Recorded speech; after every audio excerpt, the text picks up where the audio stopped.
Hey gamers, if you're a big Solitaire player and you're looking for a little twist on the original, then you're going to want to check out Sherlock Solitaire. Let's take a look at how this one plays.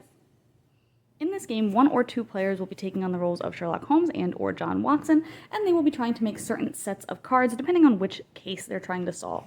On a player's turn, they will draw 4 cards out of this deck, and then they will have to place 2 into the office where they're trying to make those sets, and 2 into the crime scene where pairs of cards, if placed there, will trigger certain abilities for players, which would be moving cards, looking at the discard pile to take a card, things like that.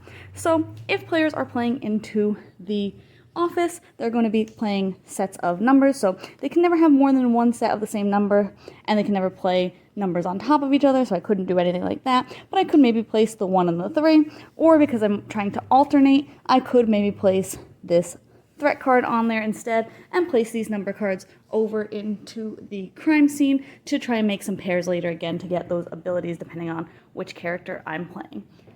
Turns will just keep going until players are able to get the sets that they need for the case, or until certain actions happen where they can't play cards, or they end up with multiple of the same threat cards over in the pair section, and they get too many wounds that they end up losing the game.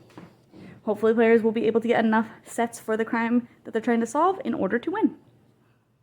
I thought this was a pretty cool game.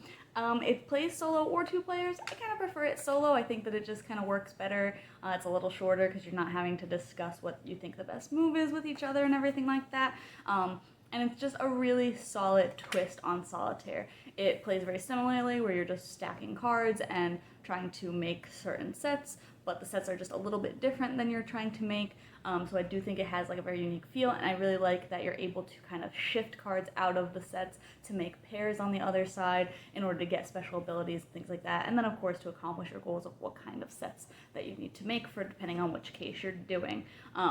It is a really simple game and it plays really quickly. The rules are super straightforward, so if you like Solitaire and you're just looking for a little bit of a change, I definitely think it's worth checking out. You can check out my full thoughts on the blog today to decide if this one's for you.